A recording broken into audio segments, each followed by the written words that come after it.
إن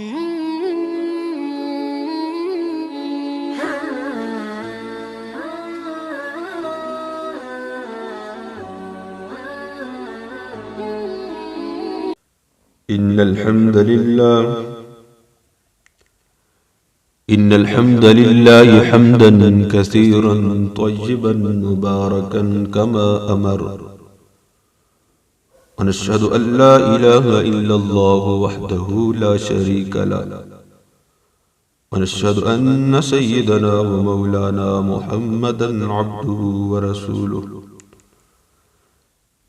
أما بعد فأعوذ بالله من الشيطان الرجيم. بسم الله الرحمن الرحيم. إذ هما في الغار إذ يقول لصاحبه لا تحزن إن الله معنا.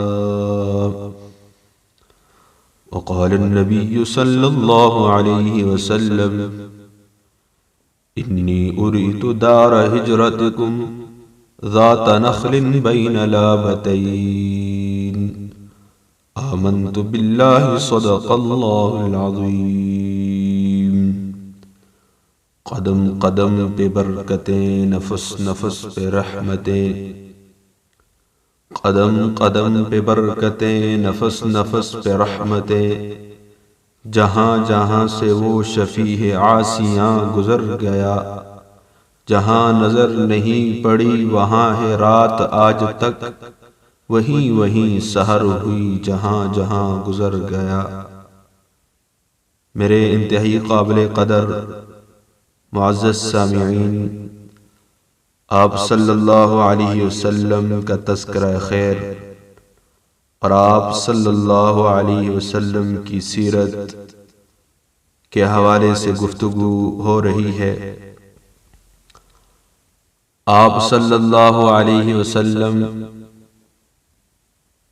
اور حضرات صحابہ کرام رضوان اللہ تعالی علیہم اجمعین نے دین الہی کے لیے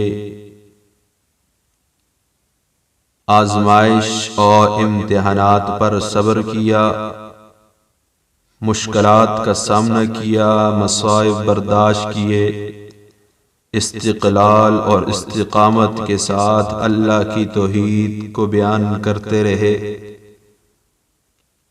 جب سرداران قریش اور کفار مکہ کی اذیتیں، عذاب حد سے گزر گئی تو اللہ تبارک و تعالی کو مکہ کے مظلوم نہتے مسلمانوں پر رحم آیا، اور اللہ تبارک و تعالی نے ان مسلمانوں کے لیے اپنی غیب سے دروازے کھولے. اور یہ مسلمانوں کی فتوحات کا پہلا دروازہ ہجرت کا دروازہ ہے کہ آپ صلی اللہ علیہ وسلم اور اسلام کے نام لیوا صحابہ کرام اللہ تبارک و تعالی نے ایک ایسے مقام پر ان کو بھیجا جہاں وہ آزادی کے ساتھ اللہ کی عبادت کر سکے. آپ صلی اللہ علیہ وسلم کی عادت مبارکہ تھی کہ جہاں لوگوں کا اجتماع دیکھتے، جہاں لوگوں کا کوئی میلہ دیکھتے تو آپ صلی اللہ علیہ وسلم اس اجتماع کے اندر، اس تقریب کے اندر، اس میلے کے اندر چلے جاتے اور لوگوں کو اللہ کی توحید کا پیغام پہنچاتے، اپنی رسالت کا پیغام پہنچاتے. اور بالخصوص حج کے موسم پر آپ صلی اللہ علیہ وسلم مکہ مکرمہ میں گشت کرتے اور باہر سے آئے ہوئے لوگوں کو دین الہی کا پیغام پہنچاتے. سن 1190 میں آپ صلی اللہ علیہ وسلم حج کے موسم میں دعوت دے رہے ہیں.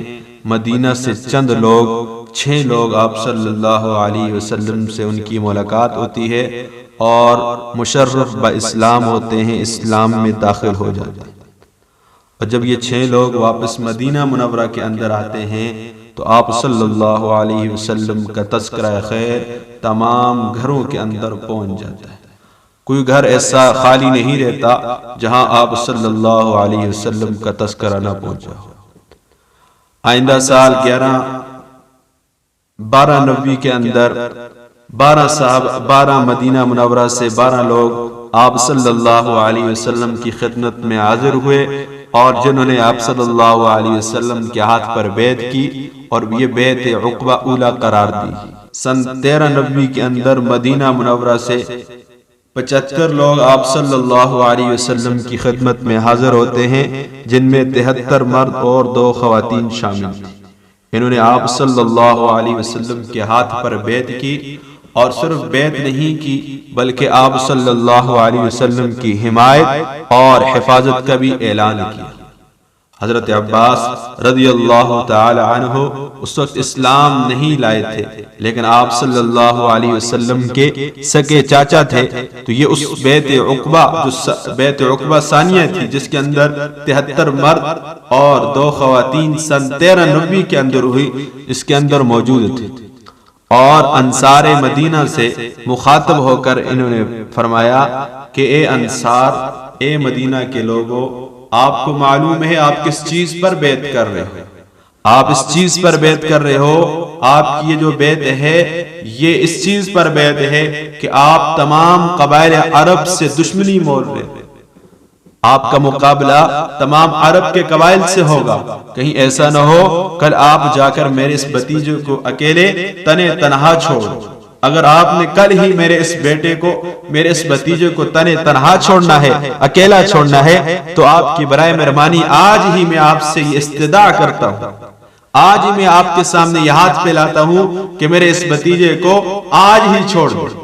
تو انصار مدینہ نے بڑی غیرت اور بہادری کے ساتھ جواب دیا کہ اب محمد کی جان وہ ہماری جان ہے، محمد کی حفاظت اب ہماری حفاظت ہے، محمد کی حمایت اور حفاظت کرنا یہ اب ہماری ذمہ داری ہے، ہم اپنی جان قربان کر دیں گے لیکن محمد کی حفاظت اور حمایت میں آنچ تک نہیں آنے دیں گے۔ جب یہ بیعت عقبہ ثانیہ ہوئی 13 نبوی کے اندر، تو آپ صلی اللہ علیہ وسلم نے صحابہ کرام کو ہجرت کا فرمایا، اور صحابہ کرام رفتہ رفتہ آہستہ آہستہ مکہ مکرمہ سے مدینہ منورہ کی طرف ہجرت کرنے لگے۔ تاریخ اسلام میں سب سے پہلے حضرت ابو سلمہ اور ان کی اہلیہ ام سلمہ اور ان کا بیٹا سلمہ یہ ہجرت کے لیے نکلے، ہجرت کی غرض سے نکلتے ہیں، ابھی مکہ مکرمہ سے باہر نہیں نکلے کہ ام سلمہ کے رشتہ دار آ پہنچتے ہیں اور ابو سلمہ سے کہتے ہیں کہ ہم اپنی بیٹی کو ایسے باہر نہیں جانے دیں گے، آپ اگر جانا چاہتے ہیں تو جائیں، یہ ہماری بیٹی ہے، ہم اس کو اپنے ساتھ لے کر جائیں گے۔ ادھر سے حضرت ابو سلمہ کے رشتہ دار پہنچتے ہیں اور وہ آ کر کہتے ہیں یہ آپ کا جو بیٹا ہے یہ در حقیقت ہمارا بیٹا ہے، ہمارا خون ہے، ہم اپنے خون کو آپ کے ساتھ نہیں جانے دیں گے، اگر آپ جانا چاہتے ہیں تو چلے جائیں۔ ماں کو بھی الگ کر دیا، بیٹے کو بھی الگ کر دیا، باپ اکیلے تنے تنہا مدینہ پہنچ گیا، اور 1 سال تک ماں بیٹے سے الگ، بیٹا باپ سے الگ، اور باپ ان دونوں سے الگ، تنے تنہا۔ 1 سال کے بعد پھر ان رشتہ داروں کو کچھ رحم آیا، ترس آیا، اور پھر انہوں نے حضرت ام سلمہ کو اور ان کے بیٹے کو ان کے پاس مدینہ منورہ بھیج دیا۔ تو جب کفار مکہ اور سرداران قریش نے دیکھا مسلمان رفتہ رفتہ ہمارے ہاتھ سے نکل رہے ہیں اور مدینہ منورہ پہنچے ہیں، تو انہوں نے دار الندوہ کے اندر ایک مجلس سجائی، ایک تقریب بلائی گی جس کے اندر تمام قبائل کے سرداران موجود تھے، اور وہاں انہوں نے سر جوڑ کر کہ آیا کون سے ایسا لائے عمل طے کیا جائے جس سے محمد اور محمد کا یہ مذہب ہے یہ ختم ہو جائے، محمد کا دین ختم ہو جائے۔ اور اس دار الندوہ کے اندر شیطان بھی ایک نجدی شخص کی شکل میں موجود تھا۔ ایک شیخ دروازے کے اوپر کھڑا تھا اور جو اپنے آپ کو نجد کا بتلا رہا تھا، در حقیقت وہ شیطان تھا۔ تو شیطان بھی اس مشورے کے اندر شامل تھا۔ سرداران قریش، ابو جہل اور تمام دیگر دوسرے رؤساء اور سرداران یہاں موجود، سب نے مشورہ کیا کہ محمد کے ساتھ کیا کیا جائے۔ مختلف آراء، آخری جو رائے آئی کہ محمد کو قتل کیا جائے، اور پھر اگر قتل بھی کوئی ایک شخص کرتا ہے تو اس کا قصاص دیا جائے گا، بدلہ لیا جائے گا، لہذا قتل محمد کو کوئی ایک شخص نہ کرے، ہر قبیلے سے ایک ایک شخص کو منتخب کیا جائے، ایک ایک جوان کو منتخب کیا جائے، اور پھر یہ یک بارگی ایک ہی حملہ کرے محمد پر اور محمد کو ختم کر دیں۔ اب جب محمد کو مختلف قبائل کے لوگ، تمام قبائل کے نوجوان اس کے اندر شامل ہوں گے محمد کے خون میں، اور بنی ہاشم ان تمام قبائل سے نہیں لڑ سکیں گے اور محمد کا خون ضائع جائے گا، معاذ اللہ۔ اللہ تبارک و تعالی نے آپ صلی اللہ علیہ وسلم کو بذریعہ وحی اطلاع دی کہ دار الندوہ کے اندر قریش مکہ، روسائے مشرکین یہ جوڑ گٹھ کر رہے۔ آپ صلی اللہ علیہ وسلم حضرت ابوبکر صدیق کے گھر پہنچتے ہیں، عین دوپہر کا وقت ہے، تپتی ہوئی دھوپ ہے۔ حضرت عائشہ فرماتی ہیں کہ آپ صلی اللہ علیہ وسلم صبح و شام آیا کرتے تھے، لیکن اس مرتبہ آپ صلی اللہ علیہ وسلم خلاف عادت آئے تو میرے دل کے اندر یہ بات آئی کہ یقیناً کوئی بہت بڑا معاملہ ہونے والا ہے، کوئی بہت بڑا معاملہ ہو چکا ہے۔ آپ صلی اللہ علیہ وسلم نے حضرت ابوبکر صدیق سے فرمایا گھر کے اندر کون ہے، ان کو باہر نکال دیا۔ تو حضرت ابوبکر صدیق نے فرمایا یا رسول اللہ یہ سارے میرے اہل و عیال ہیں، آپ ان سے بے فکر ہو جائیں۔ تو آپ صلی اللہ علیہ وسلم نے فرمایا ابوبکر مجھے اللہ تبارک و تعالی کی طرف سے ہجرت کا پیغام، ہجرت کی اجازت مل گئی۔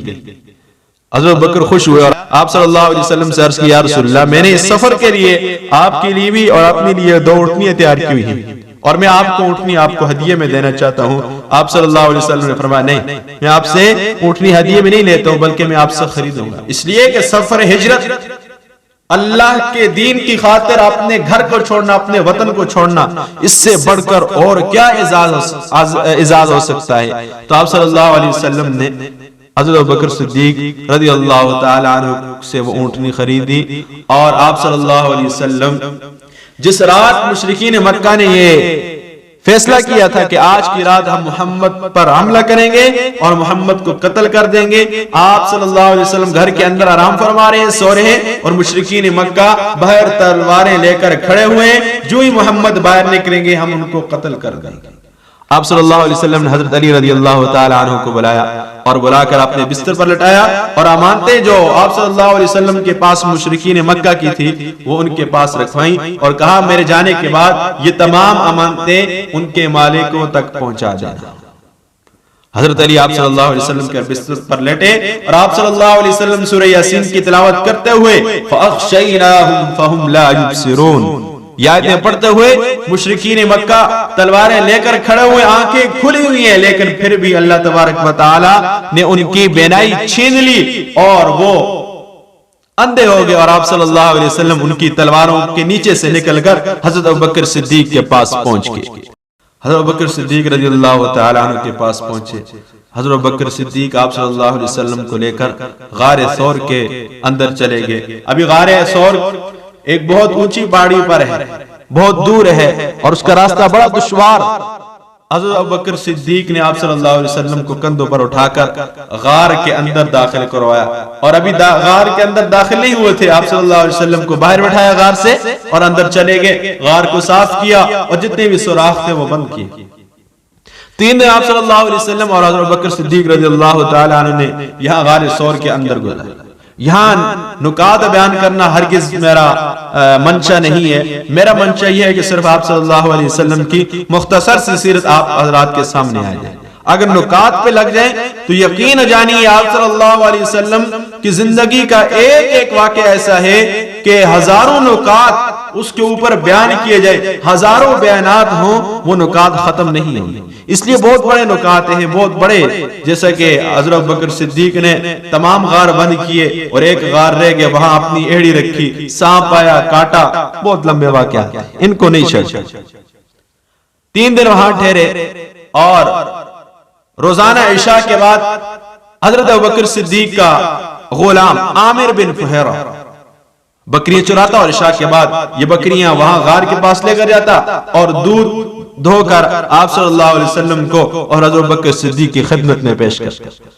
اس دوران حضرت ابوبکر صدیق نے ایک رہبر بھی لیا تھا کہ جو ہجرت کے وقت ہمارے لیے رہبری کرے، ہمیں راستہ دکھائے۔ عبداللہ بن اریقہ۔ تیسرے دن یہ رہبر بھی پہنچا اور آپ صلی اللہ علیہ وسلم، حضرت بکر صدیق اور آپ حضرت بکر صدیق کا غلام عامر بن فہیرہ اور یہ رہبر عبداللہ بن اریقہ، یہ چار لوگ مشہور راستے کو چھوڑ کر غیر معروف راستہ ساحل سے چل پڑے مدینہ منورہ کی طرف۔ ادھر جب کفار مکہ نے آپ صلی اللہ علیہ وسلم کی تلاش و جستجو میں ہیں، جب صبح دیکھتے ہیں حضرت علی رضی اللہ تعالیٰ عنہ بستر سے اٹھ رہے ہیں۔ علی سے پوچھا، علی محمد کہاں ہے؟ علی فرماتے ہیں مجھے کیا پتہ محمد کہاں ہے، رات بھر آپ پہرا دے رہے تھے اور پوچھ مجھ سے رہے علی محمد کہاں ہے؟ جب انہوں نے سمجھا کہ محمد ہمارے تلواروں سے بچ گیا، ہم سے بچ کر نکل گیا ہے، اور انہوں نے تمام اپنے لشکروں کو، اپنے نوجوانوں کو مکہ کے اندر دوڑایا اور کہا محمد کو پکڑ کر۔ حضرت بکر صدیق رضی اللہ تعالی عنہ آپ علیہ السلام سے فرماتے ہیں، یا رسول اللہ، یہ قریش مکہ ڈھونڈتے ڈھونڈتے ہمارے سروں پر پہنچائے، اگر یہ آپ نے بالکل غار ثور کے اوپر کھڑے ہوئے، فرماتے ہیں یا رسول اللہ اگر یہ آپ نے قدموں کی طرف دیکھیں تو ہمیں دیکھ لیں گے، ہم پکڑے جائیں گے۔ آپ صلی اللہ علیہ وسلم نے فرمایا لا تحزن ان اللہ معنا۔ قرآن کہتا ہے اذ ہما فی الغار، وہ جب دونوں غار کے اندر تھے، اذ یقول لصاحبہ، جب وہ اپنے ساتھی سے کہہ رہے تھے، کیا کہہ رہے تھے؟ لا تحزن، ڈریے مت، ان اللہ معنا، اللہ ہمارے ساتھ۔ اس آیت سے حضرت بکر صدیق کی فضیلت بھی ملتی ہے، بہت بڑے نکات۔ خیر مشرکین مکہ نے یہ اعلان کیا کہ جو شخص بھی محمد کو پکڑ کر لائے گا ہم اسے 100 اونٹ انعام دیں گے۔ سراقہ بن جوشم رضی اللہ تعالیٰ عنہ ابھی اسلام نہیں لائے تھے، فرماتے ہیں میں مجلس کے اندر بیٹھا ہوا تھا، ایک شخص آیا اور کہنے لگا میں نے ساحل سے چند لوگوں کو جاتے ہوئے دیکھا اور مجھے یقین ہے کہ یہ محمد ہی ہوگا۔ تو سراقہ بن جوشم کہتے ہیں کہ میرے دل میں بات آئی کہ اس کو ٹال دیتا ہوں تاکہ یہ رہ جائے اور میں چلا جاؤں اور انعام کا مستحق ہو۔ سراقہ بن جوشم نے کہا نہیں، وہ نہیں ہو سکتے، وہ کوئی اور ہوں گے، وہ ساحل سے کیا کریں گے؟ تو فرماتے ہیں کہ میں کچھ دیر تک وہاں مجلس کے اندر بیٹھا رہا اور موقع پاتے ہوئے وہاں سے دوڑا اور ساحل کے راستے پہ آپ صلی اللہ علیہ وسلم کا پیچھے کیا اور آپ صلی اللہ علیہ وسلم کو پا لیا۔ حضرت بکر صدیق رضی اللہ تعالی عنہ نے جب سراقہ بن جوشم کو دیکھا کہ یہ بالکل قریب آ گیا تو آپ صلی اللہ علیہ وسلم نے فرمایا یا رسول اللہ ہم پکڑے گئے۔ تو آپ صلی اللہ علیہ وسلم نے فرمایا لا تحزن ان اللہ معنا، ابو بکر غم نہ کرو، اللہ ہمارے ساتھ ہے۔ اور جب یہ سراقہ بن جوشم قریب آیا آپ صلی اللہ علیہ وسلم نے فرمایا اے اللہ ہماری حفاظت فرما، اور سراقہ بن جوشم کا گھوڑا وہ ٹانگوں سمیت زمین کے اندر دھس گیا۔ سراقہ بن جوشم کی آنکھیں کھل گئی کہ یہ واقعی اللہ کا رسول ہے، اس کے ساتھ مقابلہ کرنا میرے بس کی بات نہیں ہے، اس کو پکڑنا میرے بس کی بات نہیں ہے۔ آپ صلی اللہ علیہ وسلم سے استدعا کی اور آپ صلی اللہ علیہ وسلم سے درخواست کی یا رسول اللہ مجھے اس عذاب سے بچا لیجئے، اور میں آپ سے وعدہ کرتا ہوں کہ میں آپ کی حمایت کروں گا، حفاظت کروں گا، جتنے بھی لوگ میرے پیچھے آ رہے ہیں میں ان سب کو بھگا دوں گا اور سب کے اندر یہ مشہور کروں گا کہ یہاں اس طرح محمد نہیں ہے، میں دیکھ کر آیا ہوں، اور آپ کی خبر گیری، آپ کی کوئی بات کسی کو نہیں بتاؤں گا، آپ کا پتہ نہیں بتاؤں گا۔ آپ صلی اللہ علیہ وسلم نے دعا کی تو گھوڑا پھر زمین نے چھوڑ دیا۔ تو سراقہ بن جوشم نے کہا یا رسول اللہ مجھے ایک امان کا پروانہ لکھ دیجیے۔ آگے چلتے ہیں تو ایک اور شخص سے ملاقات ہوتی ہے، ایک اور لشکر کا سامنا ہوتا ہے، ابو بریدہ اسلمی۔ یہ 70 لوگوں کے ساتھ، 70 لشکر، 70 نوجوانوں کے ساتھ، 70 جنگجوؤں کے ساتھ آپ صلی اللہ علیہ وسلم کی تلاش میں ہیں۔ آپ صلی اللہ علیہ وسلم نے ان سے تعارف کیا، کون؟ کہا میں بریدہ ہوں۔ کہاں؟ کون سے قبیلے سے؟ اسلم سے۔ پھر آپ صلی اللہ علیہ وسلم سے اس نے پوچھا آپ کون ہیں؟ تو آپ صلی اللہ علیہ وسلم نے فرمایا انا محمد بن عبداللہ، انا محمد بن عبداللہ رسول اللہ۔ جب یہ آپ صلی اللہ علیہ وسلم نے یہ کہا تو ابو بریدہ آپ صلی اللہ علیہ وسلم پر اسلام لایا اور فرمایا اشہد ان لا الہ الا اللہ و اشہد ان محمد عبدہ. اور بریدہ اسلمی کے ساتھ 70 جو لوگ تھے وہ سارے کے سارے مسلمان ہو گئے اور حلقہ اسلام کے اندر داخل ہو گئے. اور حضرت ابو بریدہ اسلمی نے اپنی پگڑی کو پھاڑا اور پھاڑ کر نیزے کے اوپر باندھا اور آپ صلی اللہ علیہ وسلم کے سامنے ہو گئے اور کہا کہ یہ ہمارا جھنڈا ہے اور ہم اسی حالت کے اندر مدینہ منورہ کے اندر جائیں گے. راستے کے اندر ایک اور اہم واقعہ پیش آتا ہے کہ آپ صلی اللہ علیہ وسلم کا گزر ایک مکان پر ہوتا ہے جو ام معبد کا تھا اور یہ بہت بڑی بزرگ خاتون تھی اور بڑی مہمان نواز خاتون تھی. آپ صلی اللہ علیہ وسلم نے اس عورت سے فرمایا, اس خاتون سے فرمایا کچھ کھانے پینے کے لیے کھجور پانی, کہا کچھ نہیں گھر کے اندر. آپ صلی اللہ علیہ وسلم نے دیکھا کہ مکان کے طرف بکری باندھی ہوئی ہے تو آپ صلی اللہ علیہ وسلم نے فرمایا یہ بکری کیسی ہے؟ کہا کہ یہ بہت بڑی کمزور بکری ہے, اس کے اندر دودھ نہیں ہے, ریوڑ کے ساتھ نہیں جا سکتی, لاغر دبلی پتلی ہے, اس لیے اس کو یہاں باندھا ہوا. آپ صلی اللہ علیہ وسلم نے فرمایا اجازت ہو تو میں آپ کی اس بکری کو دوں, دودھ نکالو. تو ام معبد نے کہا یہ ریوڑ کے ساتھ نہیں جا سکتی ہے, یہ خود مر رہی ہے, یہ ہمیں کیا دودھ دے گی. تو آپ صلی اللہ علیہ وسلم نے جب اجازت مانگی اور بکری لائے گی, آپ صلی اللہ علیہ وسلم کا ہاتھ لگتے ہوئے بکری کے تھنوں میں دودھ آ گیا اور آپ صلی اللہ علیہ وسلم نے اپنے ہاتھوں سے دودھ نکالا اور اتنا دودھ نکالا کہ آپ صلی اللہ علیہ وسلم اور آپ کے ساتھیوں نے بھی دودھ پیا اور ام معبد نے بھی دودھ پیا اور پھر اس کے بعد گھر کے اندر جتنے برتن تھے وہ بھی دودھ سے بھر گئے اور بدستور بکری کے تھنوں میں دودھ موجود تھا. جب یہاں سے آپ صلی اللہ علیہ وسلم کا گزر ہوا, رات کو ام معبد کا شور ابو معبد جب گھر میں آیا اور اس نے دیکھا کہ گھر کے اندر ہر برتن کے اندر دودھ ہی دودھ ہے, ام معبد سے کہا یہ کیا بات ہے, یہاں تو کوئی جانور نہیں, کوئی بکری نہیں تھی, کہ آپ نے یہ دودھ کہاں سے لائے؟ کہا یہاں آج ایک مرد مبارک کا گزر ہوا ہے جس کی یہ تمام کرامات ہیں. تو ابو معبد سمجھ گیا کہ وہی شخص ہے جس کے بارے میں قریش نے یہ اعلان کیا ہوا ہے اور جس کی تلاش قریش کو ہے, یہ وہی شخص ہے. اور پھر یہ آپ صلی اللہ علیہ وسلم کی خدمت میں حاضر ہوا, اسلام لے لیا. یہاں مدینہ منورہ میں انصار مدینہ منورہ کے لوگ آپ صلی اللہ علیہ وسلم کی انتظار کے اندر جستجو ہے کہ کب آپ صلی اللہ علیہ وسلم مدینہ منورہ میں داخل ہوں گے. روزانہ مدینہ منورہ سے باہر نکل کر ایک پہاڑی پر انتظار فرما رہے اور صبح جاتے ہیں, شام کو واپس آ جاتے ہیں. تو کئی دن ایسی انتظار میں گزر گئے. ایک مرتبہ جب یہ لوگ واپس جا رہے تھے تو ایک یہودی نے اعلان لگایا یا معاشر العرب ھذا جدکم, اے عرب کے لوگوں, اے مدینہ کے واسیوں, مدینہ کے رہنے والوں, جس شخص کی تمہیں تلاش تھی, تمہارا نیک بخت اور خوش بخت انسان وہ آ رہا ہے, جس کی تمہیں تلاش تھی وہ آ رہا ہے. تو یہ صحابہ کرام, بچے, بوڑھے, نوجوان, مرد, عورتیں, یہ سارے کے سارے آپ صلی اللہ علیہ وسلم کی طرف دوڑے اور آپ صلی اللہ علیہ وسلم کا استقبال کیا. صحابہ کرام فرماتے ہیں جس روز آپ صلی اللہ علیہ وسلم مدینہ منورہ کے اندر داخل ہوئے تو مدینہ منورہ میں اس سے بڑھ کر روشن دن ہم نے کوئی دن نہیں دیکھا. اور جس دن آپ صلی اللہ علیہ وسلم کی وفات ہوتی ہے تو مدینہ منورہ پر فرماتے ہیں کہ اس دن سے تاریک دن کوئی نہیں آیا. آپ صلی اللہ علیہ وسلم مدینہ منورہ کے اندر داخل ہوتے ہیں.